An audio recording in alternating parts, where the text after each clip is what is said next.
Direito e Literatura está de volta à discussão sobre as biografias não autorizadas. Esse é o tema do programa de hoje. E aqui no estúdio os nossos convidados nos ajudam a entender mais sobre esse assunto por meio da literatura. Afinal, o assunto é exatamente literatura. Biografias é literatura. Tom Cruise, Marilyn Monroe, John Kennedy, Angelina Jolie, Princesa Diana e até mesmo figuras como outras, né? Da política, José Dirceu e tantos outros, foram celebridades que tiveram os problemas com suas biografias. As personalidades famosas têm o direito ou não expor sua vida privada? Ou, a partir do momento que se tornam pessoas públicas, o seu passado deixa de pertencer à esfera íntima? Essa é a questão. Queria só aproveitar para dizer, o problema às vezes não é o que está na biografia, é o que ela construiu na própria biografia, né? Metaforicamente, o que fez, né? Eu acho que tem uma questão que tem que ser colocada aqui assim.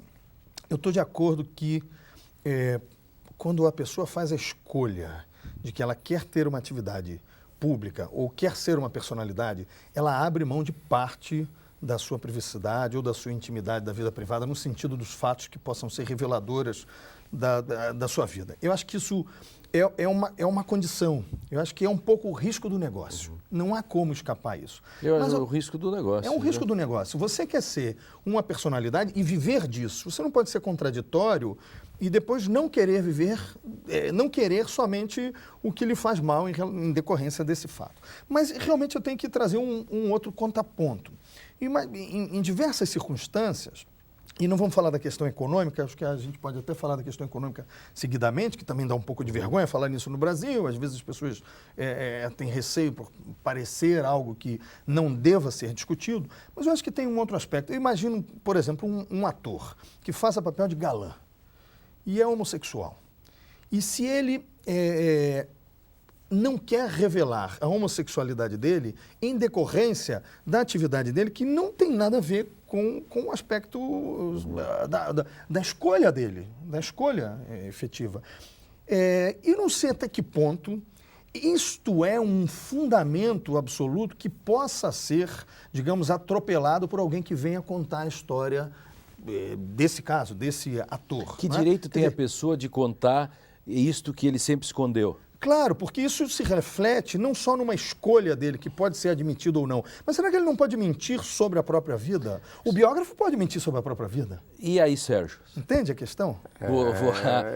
Você é professor de literatura, claro, e aí? Não, eu concordo que há situações a posteriori sempre que podem ser objetos de digamos, de uma ida à justiça para reparar. Eu acho que isso é uma questão que, essa questão íntima.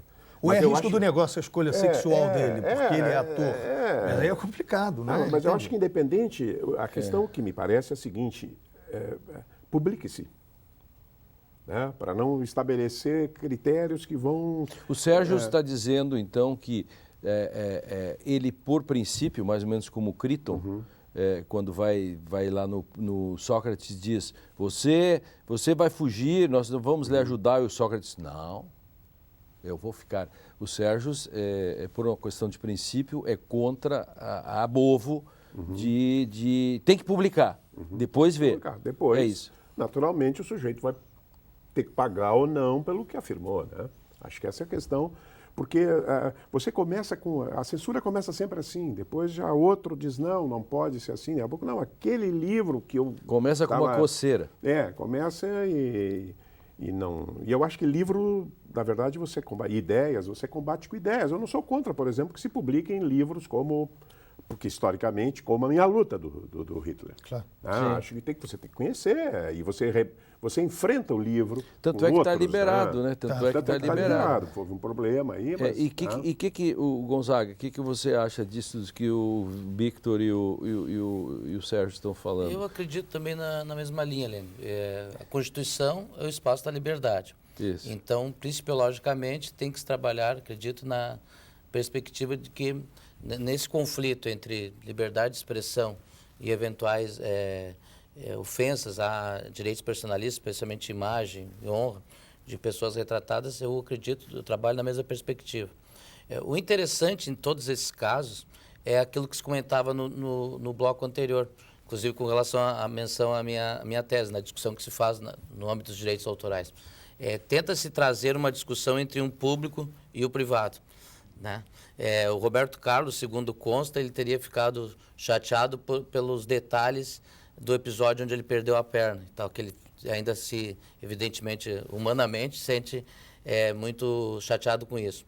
Na biografia do Garrincha, há um capítulo intitulado Uma Máquina de Fazer Sexo, que, segundo consta, ou as herdeiras, as filhas dele, usaram como uma vergonha e tal, de detalhes da vida do Garrincha, inclusive detalhes anatômicos e tal, que o autor cita das mulheres várias, tanto da Elza Soares como de outras que era uma mulheres. Questão, aí parece que era uma questão ligada a uma espécie de essencialismo da linguagem, né? Sim. Porque o Garrincha era nascido num lugar, enfim, que não importa agora já discutir. levava a dita interpretação. Isso. O interessante isso, e também, embora o autor, o Rui Castro, ele diz em várias entrevistas o contrário, ele diz assim, eu também estive envolvido com o álcool, e eu queria demonstrar justamente isso que o Sérgio enfatizou no bloco anterior. Ele queria enfatizar o aspecto contraditório, o aspecto humano. Como que um personagem era tão complexo, tão amado, que marcou época na história do futebol brasileiro e, ao mesmo tempo, era tão humano, tão... E com isso poderia se voltar ao assunto do Vitor e do Sérgio, com relação, por exemplo, ao exemplo hipotético que o Vitor traz, de um personagem público que seja homossexual, que esconda sua homossexualidade e que, na aparência, digamos assim, é sempre rodeado de belas mulheres. E você pode dizer, então, que o que vale a biografia é exatamente mostrar a complexidade da personalidade. Porque ao mesmo tempo que tinha todo esse glamour, ao mesmo tempo ele não era, ele era homossexual. Mas, por outro lado, se ele queria esconder, vou dar os dois lados, aí eu quero que você escute. O Sérgio diz publique-se, e provavelmente vocês três, mas depois pode entrar em juízo. Mas aí já foi revelado. Já foi. E aí o que faz? Nesse Saiam caso, dessa. Essa é uma bola para vocês. Acho que tem uma outra questão aqui interessante, que é assim. E conversando com um biógrafo muito tarimbado, e ele me falava, mas eu tenho o direito de falar a verdade, porque todos têm o direito de saber a verdade. Tá bem, mas por que a verdade vai atravessar você como sujeito?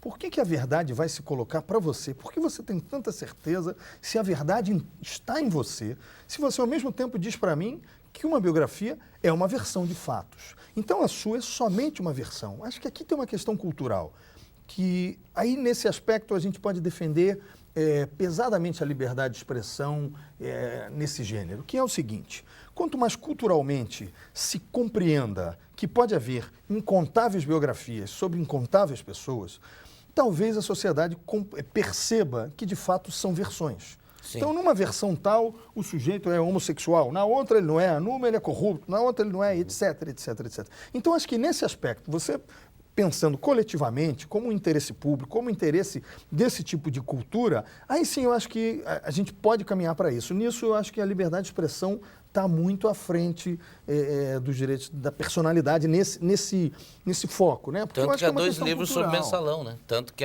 entre nós há dois livros mais conhecidos, digamos assim, sobre o mensalão, os dois com versões opostas. Imagina. E essa questão do princípio, o Sérgio me faz lembrar que, como vocês que eu estou vendo seguem essa mesma linha, aquilo que é um princípio no direito, né? Quando o Victor Hugo, nos últimos dias, os últimos dias de um condenado, ele é contra a pena de morte, porque ele é contra. Em nenhuma hipótese ele aceitaria. Quer dizer, isso é ser a favor da liberdade de expressão, em nenhuma hipótese pode ser violada, é isso, né?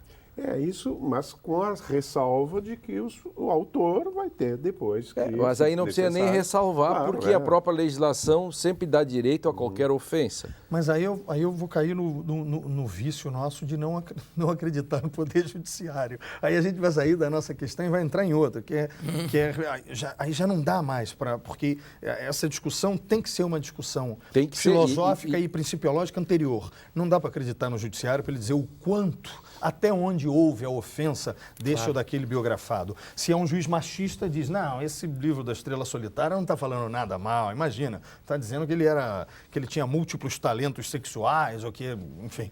Então, isso é uma perspectiva, pode ser um outro. Aí a gente vai entrar na discricionariedade, que vai ser prévia e do judiciário. E vocês Esse acham, é um então, isso você está dizendo, Vitor, ou não sei o que o Gonzaga acha, que eu posso dizer a partir disso que vai demorar muito ainda para que tenhamos uma doutrina sobre isso, isto é, e uma própria jurisprudência que aponte, porque nós não temos sequer hoje, metáfora, o que é insignificância. Hoje, um furto de insignificância. Até hoje, passados 40 anos, 50 anos, 60 anos, nós não sabemos. E como se estabelece danos morais? Até hoje nós não sabemos, não tem o mínimo critério para isso e não temos uma doutrina que estabeleça. E aí vem o perigo, então, que, digamos, é o efeito colateral de acreditar num princípio. Isso. Claro. E também, como tu tens criticado muito ultimamente, Lênio, a maioria dos textos cai muitas vezes na simplificação, entre aspas, da ideia da ponderação. Né? Diz assim, olha, nós vamos ter que ponderar e tal. E não aprofundo mais uma solução que é muito mais complexa para um problema tão complexo. E aí a ponderação acaba não sendo um meio, é um fim, é para eu poder dizer qualquer coisa. Se eu pessoalmente sou a favor de algo, eu escolho. Claro. Né? E ponderação com biografias é um choque filosófico que realmente Exatamente. você não consegue ultrapassar. Vários autores vão chegar nessa solução, né? Entre aspas. Engraçado que é uma solução que não é uma solução. É a não solução. É a não solução. E conduz a história da piada, até onde você pode ir na piada. Isso. Também é uma coisa maravilhosa. E aí eu tenho uma posição mais evidente. Explica para o telespectador o problema. O problema... Você disse assim, uma piada, aí o cara está escutando, nosso telespectador está ouvindo, o que ele quer dizer? A questão da piada é que hoje existe um patrulhamento a quais temas podem ser objeto de piadas, de anedotas, de histórias engraçadas. E guarde para depois. É muito bom essa temática aí, do politicamente correto, é isso. O ponto esse é um dos meus preferidos. O Direito e Literatura vai agora para um intervalo, vai ter café sim, na volta a gente debate sobre as biografias não autorizadas e os desdobramentos jurídicos, inclusive da questão do politicamente correto e daquilo que é a preservação de autoria e até onde se pode ir. Só um instantinho só, já voltamos.